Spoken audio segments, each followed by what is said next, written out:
A evolução da linguagem provém de múltiplas alterações no corpo, as habilidades cognitivas e o comportamento de nossos ancestrais. A capacidade de aprender um novo idioma, por exemplo, depende de termos um cérebro dotado de habilidades cognitivas específicas e de viver em um ambiente cultural específico. Em relação ao nicho cultural, é ele que permite e promove a aprendizagem do idioma, a complexidade e a aquisição da linguagem. Com relação à autodomesticação humana, foi ela que favoreceu a criação do nicho e nos permitiu explorar completamente o potencial cognitivo do nosso cérebro, acomodando estruturas linguísticas mais complexas. Quando nós olhamos para o mundo anatomicamente moderno, nós vemos que nós temos algumas diferenças com relação aos nossos ancestrais primatas, como por exemplo, a robustez craniana reduzida, tamanho cerebral reduzido, tamanho dentário reduzido, além de dimorfismos sexuais e diferenças no temperamento, ou seja, menos agressividade. Esse comportamento menos agressivo, ele vai possibilitar o contato entre grupos, entre intergrupos, na verdade, diferentes, além de comportamentos aprimorados de aprendizagem e ensino, que vão possibilitar novas interações linguísticas e, consequentemente, uma linguagem mais complexa, o que vai ter efeito sobre a nossa arquitetura cognitiva.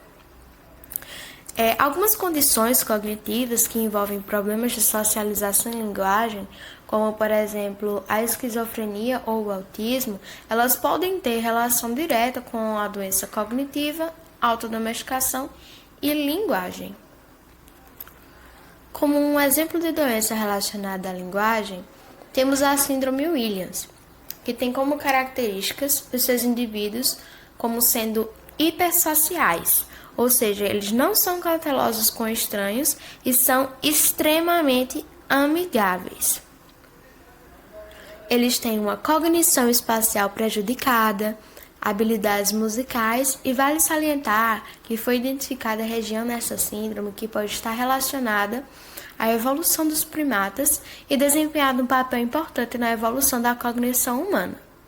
Eles exibem uma face elfa distinta, orelhas pontudas, narizes mais curtos, olhos grandes, mandíbulas retrusivas, dentição irregular, dificuldades no uso de ferramentas, memória espacial mais alocêntrica e menos egocêntrica, tem um volume cerebral menor e de 15 a 21% tem a sua substância branca e de 6 a 8% da sua substância cinzenta.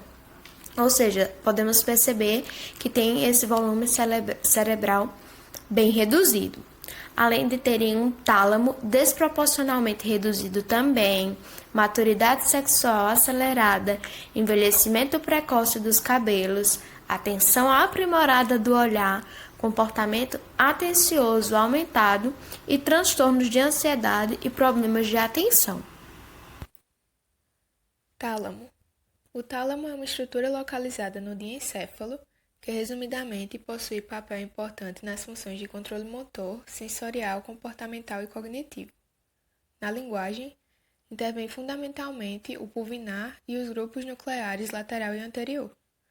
Mudanças no tálamo são responsáveis por aspectos cruciais de nosso cérebro mais globular e por nossa prontidão para o idioma. O estriado. Estriado recebe projeções corticais, motoras, sensitivas e de áreas límbicas, e de fibras dos núcleos intralaminares do tálamo. Após, enviam seus impulsos para o globo pálido e substância negra. Os glândulos de base controlam muitos aspectos cognitivos e emocionais, funções humanas, incluindo a linguagem.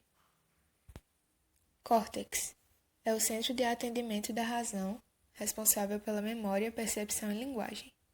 É onde chegam os impulsos produzidos pelas vias de sensibilidade e onde elas são interpretadas. Também é de onde saem os impulsos nervosos que iniciam e comandam os movimentos voluntários. A região ao redor do sulco lateral, no hemisfério dominante, é onde tem lugar o processamento fonológico e habilidades linguísticas. Sistema límbico. Suporta funções como emoção, motivação e memória de longo prazo. O hipocampo está relacionado à memória espacial e verbal e ao processamento e fixação de novas memórias e aprendizados. O giro do símbolo está relacionado de várias maneiras ao idioma, especialmente na expressão da linguagem, porque contribui para a regulação das funções motoras da produção da fala através de suas conexões com a área de Broca. Hormônios. O hipotálamo sintetiza 2 hormônios que são de particular relevância em relação à domesticação, ocitocina e vasopressina. Esses hormônios regulam muitos comportamentos sociais e estão envolvidos na maioria das interações sociais. A ocitocina está altamente relacionada à evolução da linguagem, entrelaçada com o processamento auditivo e vocal, bem como sistemas de atenção e memória. A ocitocina gera motivação para a comunicação vocal. Genes. Há hipóteses de hemizigoses de GTF2 e RD1 e GTF2I contribuírem para os recursos cognitivos e de linguagem, porque dão origem a disfunções e alterações de vocalização. Mutações em genes comprometem a fala. Vitamina D. Baixos níveis de vitamina D correlacionam-se ao comprometimento cognitivo, condições clínicas que envolvem déficits de linguagem. Deficiência de vitamina D correlaciona-se à redução da quantidade de células que expressam FOXP2 no desenvolvimento do córtex, que é um gene-chave para a evolução da linguagem. Curiosamente, foi alegado que os neandertais sofriam de uma deficiência de vitamina D. Esta deficiência poderia ter contribuído às suas diferentes habilidades de cognição social e linguagem, o que reforça ainda mais tal comprovação. Linguagem, mudanças biológicas e culturais por natureza. Autodomesticação humana, o que é? Ela favoreceu a criação do nicho que nos permitiu explorar plenamente o potencial cognitivo do nosso cérebro, pronto para receber a linguagem, permitindo-nos aprender e acomodar estruturas linguísticas mais complexas, aumentando a complexidade da linguagem através de um processo cultural. Nos primórdios, como ocorreu a autodomesticação humana? Principalmente devido à seleção contra a agressão. Quando os seres humanos começaram a selecionar sexualmente parceiros não ameaçadores e menos emocionalmente reativos, como resultado do surgimento da vida comunitária e outros fatores sociais. De que modo? O comportamento menos agressivo associado à autodomesticação pode ter facilitado o aumento de contatos entre grupos e comportamentos, aprimorando a aprendizagem e o ensino, o que proporcionou interações linguísticas mais ricas e garantiu o domínio e a criação de linguagens cada vez mais complexas.